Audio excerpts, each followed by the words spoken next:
Right, it is Blues to Do TV, and that my theme song. Lisa K. Dieter wrote that for our show when it used to air up at 98th and Aurora. We had a regular spot there, and it was quite a bit of fun. Now that archive of recorded TV shows is going to be on my new website in the new year. Looking forward to sharing that with you. It's just been sitting, collecting dust, so we're gonna wipe out the dust and bring the hard drives out and share some of that old footage. Today, every Sunday afternoon, by the way, we do this at 1 o'clock, right before the game, and, you know, they're probably, anyway, yeah. It's a reason of the week for the blues sometimes, and so this is a great show to start your Sunday afternoon, right here at the lab at the little auditorium in the back. That's why they call it the lab at the Seattle Drum School at 1010 South Bailey in Seattle's Georgetown. And I did this once, and I'm going to do it every week. I want to thank recognize the Duwamish tribe for taking care of the land that we broadcast on here every Sunday. So a shout out to the Duwamish people for taking care of this land for generations, and we'll be doing that every week. I heard that done. I thought, I'm going to do that. I'm going to do that too. So we do have shows here at the lab. Some are showcases of students. Some are recitals. Some are straight-up concerts. You can rent this space and have a private show, whatever you want to do. Have your birthday party here. It's a great place to do that. The Seattle Drum School rents the space out. I'm going to have a holiday party, a holiday blues party specifically, with Two Scoops and his friends and his wife Amy, and we're all buddies, so we're going to hang out together that Sunday afternoon, the 17th of December, after we do this show with Two Scoops. Now, he doesn't like to talk, so I'm probably going to just have him improvise, play music in the background while I do like a whole show of bathroom reviews. That's part of the show. Usually I review bathrooms of live music venues, because if the women are comfortable, the women show up. And if the women show up, hey, the guys will find their way there. So, excuse me. It's profound how that works, but I have some bathroom reviews to do, and I will do those all at once probably over the holidays. We'll see. We also do the Mojam Youth Sessions. Mojam herself shows up and helps to host that showcase of young people jamming. They just pick a chord and go for it and learn how to jam right here at the Seattle Drum School. So lessons make a great gift. How about a music lesson? That's an interesting idea for a gift. All right, free coffee and treats every Sunday at 1 while supplies last. Today we started a little late. I apologize, but we're training a couple new engineers. I'm excited as all get out about that. Chandler, thank you for doing the training and for being here in my start. Chandler is going to Florida to go to school. So we wish them luck, and we hope that they just come right back. Today our guest, I want to actually thank C.D. Littlefield for being engineer as well in our start here. We had great guests, Patty Allen, C.D. Thompson, Butch Harrison, Bunny Brown was on our show. She's going to come back and tell us more. All of the Seattle Drum School, it's really where the cool kids hang out. I tell you, we have a lot of fun down here, and rehearsals happen. And but when I saw Curtis Seals playing piano, playing keyboard as he does every Thursday at the Flight Path, that jam session, some really talented people. But Curtis's vibe was like, okay, I got to talk to this guy. I got to get this guy on my show. He is a keyboardist, a multi-instrumentalist, born and raised in Syracuse, New York, but found his way here to Seattle in about 84 or so. He's first call for a lot of bands. He plays bass. He can play drums and trombone, but mostly you'll see him on the keyboard, like I said, every Thursday at the Flight Path. He is seen on a regular basis with Goodie Bag, one of the best bands in Seattle. The Michael Jackson versus Prince MVP. Band, you call it MVP, that he's a part of. The Dub Lounge International Reggae Band, you're part of. Boogie Boys. So we're going to run through a schedule. You stay busy. Relatively so, I guess. You're a first call. Now, I like your playing because you don't play too many notes. So where did you pick up your keyboard skills? Where did you learn how to play piano? Self-taught? I'd like to say church, but I'm not a church musician. But that's where kind of the interest started right there with I had an uncle that played in church, and he played with he had his left arm was no, his right arm was withered, so Okay. he played with his left hand, the Ah. organ, and that was like, oh, okay, maybe I wanna do that. But it took a while, learning like simple things. But then I was a dabbler when I was a kid. I didn't really take it serious until like way later. But I was a big listener. I listened to like everything. Like I listened to like old TV themes, like everything. Stuff that was on the radio. Chubby Checker. The Dick Clark stuff, Right, like right. the Rascals, the stuff through the '60s and the '70s, all that stuff. Well, they had like Henry Mancini making TV themes. Some really Yeah. heavy musicians. Yeah, Count Arranging. Basie, There you the go. M Squad thing, where uh, people that are real fans of the Naked Gun know where the Naked Gun got it from, because they Okay. got it straight from M Squad. Remember M Squad? I was too young. Sorry. M Squad was one of those black and white hardcore detective shows starring Lee Marvin. Oh, okay. And it was always like the big siren, and the Count Basie big band was playing the theme song.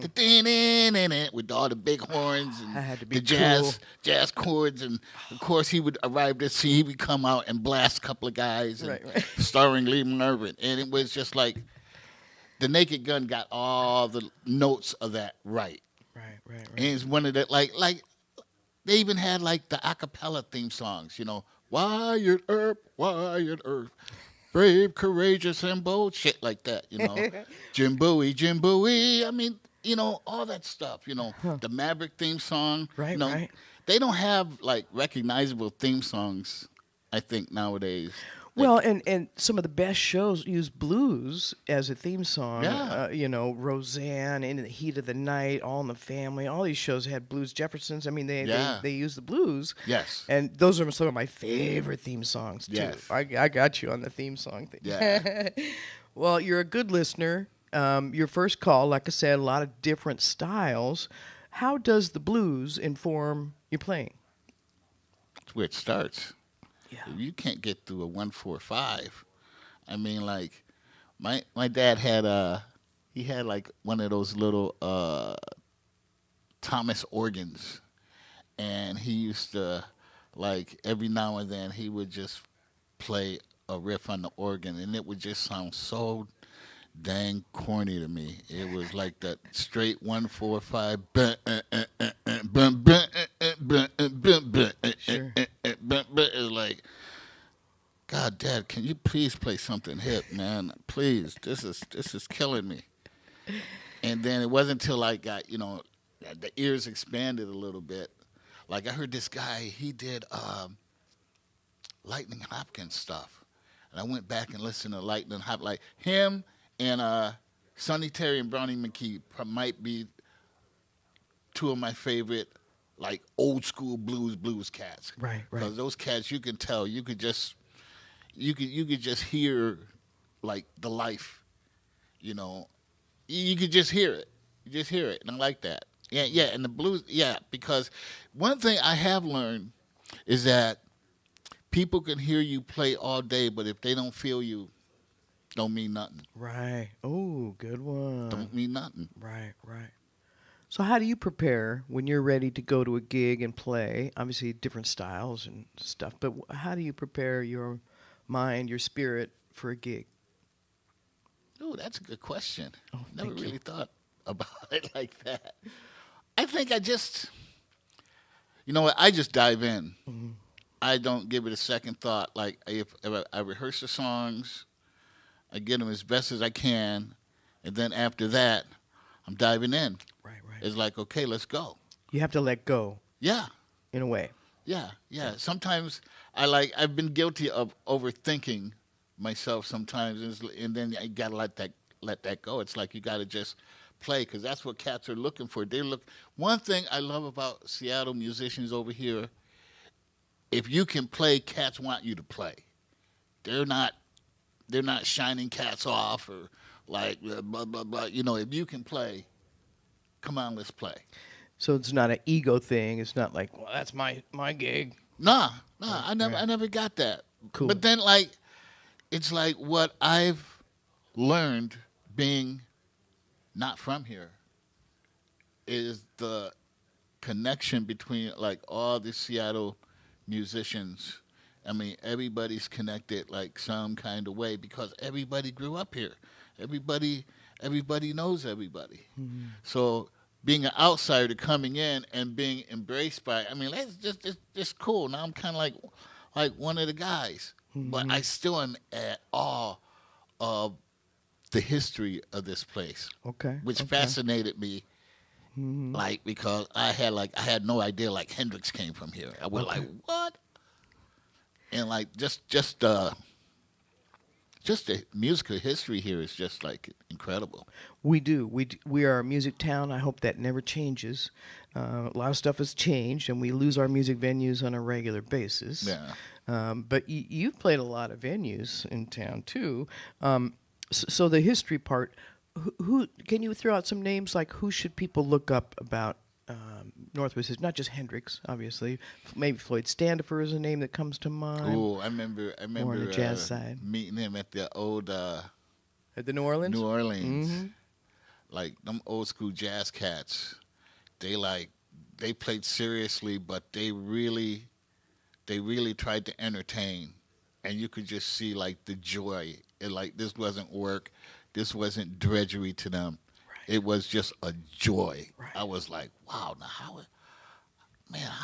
are they doing that? I wanna learn how to do that. Yeah. That's cool.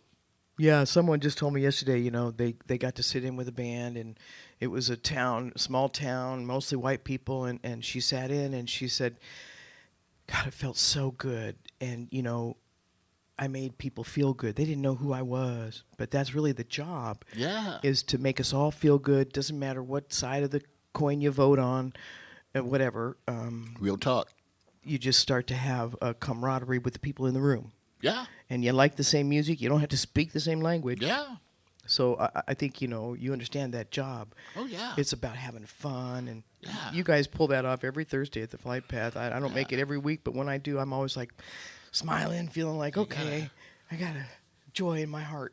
You got to have fun. It's like Bruce Lee said. Like, that's another reason I love Seattle.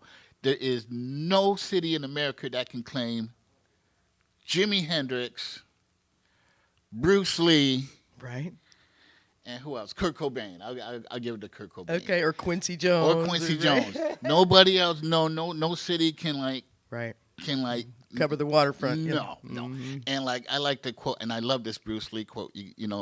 Whatever you do, you got to play, but play seriously. I said, ooh, I like that. I like that. So it's got to be fun, but you got to be serious about the fun you're having. Sure. And I can dig that. You pull that off. I hear that in your playing. So who do you listen to, piano wise? Who takes you to a whole another level and challenges you? Ooh, I don't know, because there's fresh stuff coming out every day that's just like the next generation is like they're on one. But if I had to name okay, here's my Mount Rushmore. Chick Corea, definitely. Stevie Wonder. Oh, one of my favorites. Herbie Hancock. George Duke. Oh, wow. Okay, those then. guys. Now, on the B team, you know what? One of my early influences in wanting to play the piano was Billy Preston. Oh, sure. I loved Billy Preston. I played him on my blues show. He's got some blues in his repertoire. Billy Preston is the dude that made the Beatles funky. There you go. Because I'm sorry, Beatle lovers, but they were not funky until Billy put some gravy on that shit. There you go. Let me just say it like that. It was a dry biscuit before the gravy came. That's what I'm saying. Make a food analogy. That's all I'm saying. We're having some fun with Curtis Seals here on a Sunday afternoon. My name is Marlee Walker, and you play with Dub Lounge International, Boogie Boys. They're playing. Let's see. I got some dates to give.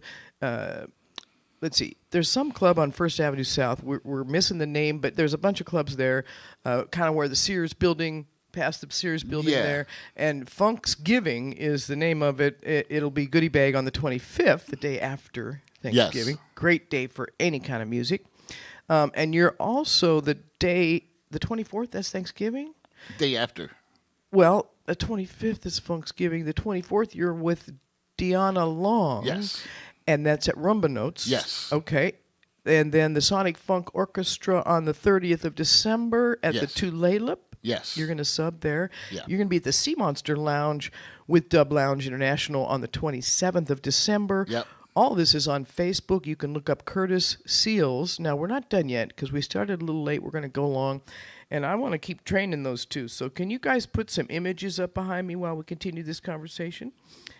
Yeah? Oh, good. They all looked like that could happen. My interest is to make this show longer, so we might just go long today and use an extra segment to kind of, hey, here's an extra boost. Cool. I've heard other shows do that, and I kind of like that idea. So you played drums at one point. Mm-hmm. Who did you learn from? Was it a place like this, the Seattle Drum School, or did you actually? Church. Yeah, church again. Okay. Yeah, church is a great place to learn how to play music. People are Love very music. forgiving. Yeah. To use a word. No. Oh, no? No, there was one time, I will never forget this. We were visiting another church. We were at choir visiting another church, and I wanted to sit in with the drummer because, we kind of knew each other. But, I was kind of rookie. I thought I was all full of myself. So, I'm like getting on the drums and, and I was just like, so it was like the mothers of the church just stopped. They stopped clapping. And then just look, and you could just like feel the air conditioning come on. It was like this is one to just gently grab the sticks. Come on, bro. Well, you go sit over there. Right. You tried. And then the service resumed. It was like very. You got it quiet in the room, did you? It was humbling.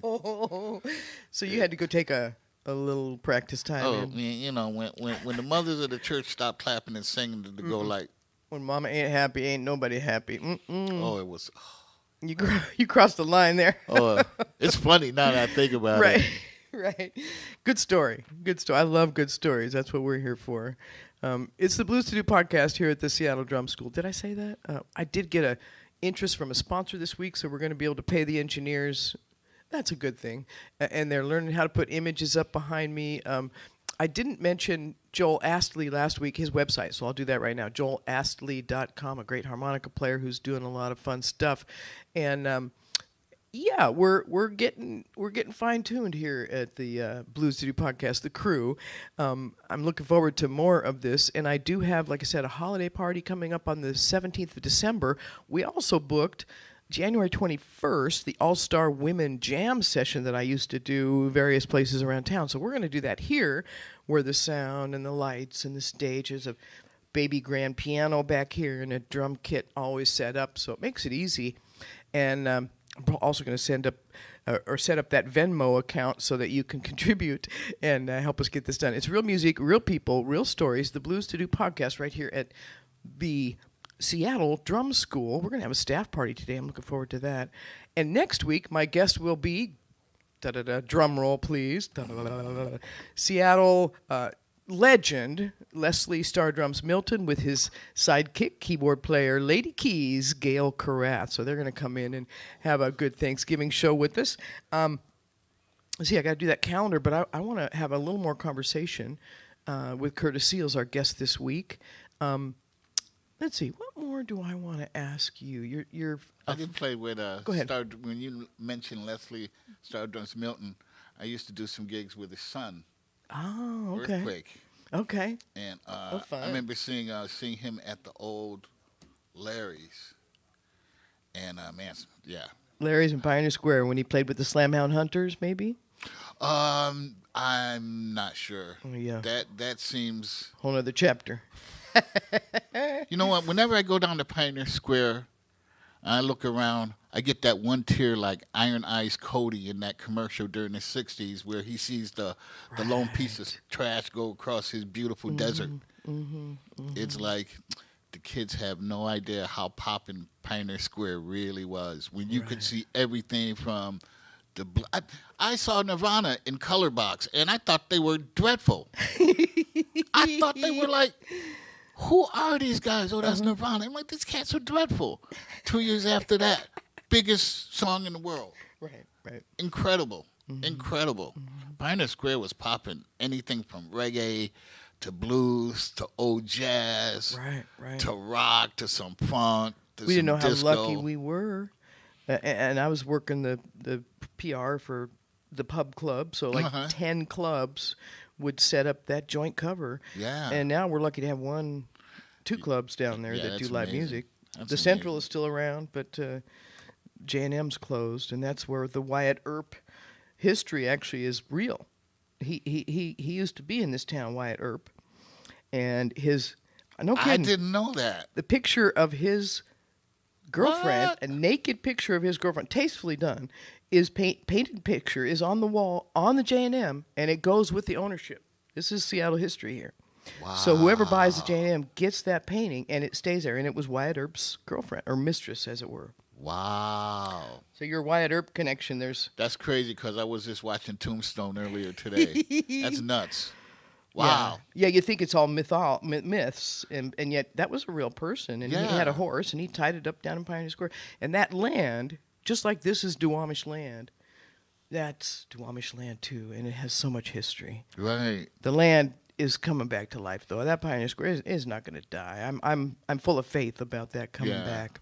I mean, Gay Anderson is up there working it. She's working the deal with God to reopen the New Orleans somewhere. Right. So don't get me started. They had some good ass food there too. Yes, and she was so generous. Yeah. I mean, she paid musicians before she made her house payment sometimes, and really took care of. I mean, I had a party, and she'd make sure and buy a cake. Now, what club owner would provide the cake and not charge you? Yeah. That's just like unheard of. She was just so generous, and That's so cool. we got some footage down there at the New Orleans, so we'll be sharing that on our website. Okay, let me do a calendar, and then we're going to wrap up. But is that cool? Are you good? Okay. So we are going along because we started a little late, and right about this time of the show, I give us a calendar. It is also on Instagram. Thank you, KZ, for helping me learn that. It's always a learning curve, I'm telling you. The Blue Suit calendar looks like this. Every Sunday at the Royal Esquire Club in Columbia City, it's a real band that backs you up at 8 p.m., rotating hosts. KZ can be one of those every once in a while. Every Monday at the Nectar Lounge in Fremont, there is Mo Jam Mondays. I just heard this week that afterwards they go to the Nectar and hang out. Yeah. I'm sorry, the Sea Monster. So it's like a double hit there between Fremont and Wallingford. The best players always show up at the Sea Monster late after their other gigs. That's a really nice spot. Capital Cider has every Tuesday John Pinetree. Nice guy, great harmonica player. Oh, yeah, he's he cool. leads something there at 6:30 every Tuesday. I just read that. Tim's Tavern in White Center has an open mic 6:30 on Wednesday. I'm trying to get a blues night going there. Every Wednesday at Madison's in Everett, it's a blues jam. Every Wednesday at Dawson's in Tacoma, it's a blues jam. So you got both ends of counties there, both counties involved other than King, and every Thursday at the Flight Path, as I mentioned, in Boulevard Park. I guess it's an area. Sort of between Tukwila and White Center and Burien. They make up their own little neighborhoods at the drop of a hat. Like 2 blocks, let's call it something. Right. It's a map. It's part of the map. 8 to 11-ish. John Studemeyer on bass, Herman Brown usually on guitar, a variety of great drummers, like I said, and this man, Curtis Seals, on the keys. I've got to sit in with the band. That's one of my joyful moments. I get to sit in with the band. I have to learn how to go, this is the 1 chord, this is the 4 chord, and this is the 5 chord when it's supposed to be, but that's what it's about. It's about learning those skills, and you guys are so kind. So my calendar includes Demetrius Jazz Alley, Taj Mahal, with his annual visit here in Seattle. They take Thanksgiving off, but the whole rest of November through the 26th is his at Jazz Alley with his band. The Moore Theater has a SMASH benefit tonight to help musicians with health insurance. SMASH is an acronym. So that's at the Moore Theater tonight. A lot of great musicians showing up for that one. The Remelinger Brewery continues their series incarnation. The Mud Sharks are playing tonight with Rod Cook, Bernie Nitro, and Chris Layton, 5 to 7. At the Spar Beer Parlor in Tacoma, Sherry Roberts Grimes tonight at 7 o'clock, and that's going to be exciting. She's getting some treatment for a health issue, and we really wish her the best. So this will be her last gig for a little while she takes care of that. And that does start at 7 p.m., as I said, at the Spar Beer Parlor in Tacoma. Sherry Roberts Grimes, well-loved songwriter in the scene and keyboardist. I have a soft spot for keyboards. What can I say? Engels and Edmonds has the Laurie Hardman Band, 9 o'clock on the 22nd. That's going to be a fun night. The 22nd also has the Dusty 45s, one of my favorites in Seattle, at the Tractor in Ballard on the 22nd. Aurora Borealis, a nice hot spot, has Lee Oscar and Friends on the 24th. Look for Bake's Place to have Annie Eastwood and her all-star band featuring Billy Stapleton, and at Tapped in Mukilteo, the Blue Healers on the 24th. It's going to be a busy night. Third Place Commons in Lake Forest Park has Filet Gumbo. They used to play the New Orleans on a regular basis. That'll be the 24th is again on the 24th at 7. Filet Gumbo. It makes me hungry just thinking about it. Tim's Tavern in White Center has Spare Rib and the Bluegrass Sauce on the 24th. That's a part of the blues. What the heck? Is that a band? Yeah. Good band name, huh? Seattle and their band. Come on, come on. Okay, Crossroads in Bellevue has Jack Cook and the Phantoms of Soul on the 25th. That's another great weekend. You can check this all out on my calendar, which will be published every week on Instagram. Am I young? This is a young person's thing to do. Josephine Howell has a big show on the 25th, too. Sounds of the Sound, too. She's one of my favorite vocalists in Seattle. Awesome. And then next week, right here, we'll have, as I said, Leslie, Star Drums, Milton, and Gail Lady Keys Karath at 1 p.m. for their show with us. And I have to say, Christian is one of my new engineers. He is grandson. Is that right? Grandson to Leslie, Star Drums, Milton. So the legacy, the music business legacy continues. What? That moves me. My hair stands up. So wait a minute. So Kevin's your uncle. I played drums with your uncle, man. He's dope. Okay, we're going to have a little reunion. There. We're going to have some coffee over this one. Right on. All right, you guys, I appreciate y'all being here. Engineers, Z, Chandler, thank you so much. I wish you the best of luck in Florida. And I'm thrilled to have Christian here. And Curtis, it's so nice to share a Sunday afternoon. We'll do it again soon. Thank you so much for the opportunity. Oh, it's just part one. Great. We're going to come back and do part two. Because anybody that does a half an hour with me is going to come back when I expand it to an hour. So cool. We'll bring you back. As I said, all of his gigs with various bands, your first call for so many Funksgiving, everything, is on his Facebook page. Curtis Seals, Seals, multi-instrumentalist from Syracuse, New York. But you have really lightened up my day today. Thank you for coming to Seattle. I sure appreciate you being here. Pleasure. All right, looking forward to more. And I've got guests booked through the rest of December, so we'll be back with more guests in this year and then January. I'm booking January right now. That's so exciting. That's dope. Yeah, I'm gonna get Phyllis Talley on this show. Oh, I know. I've never had her on my show, and that's the person I need to have. So we're going to be on for that night. Yeah, or for that day. Okay, it is real music, real people, real stories, living in blues. Until next week, I'll see you then. All right, thanks a lot.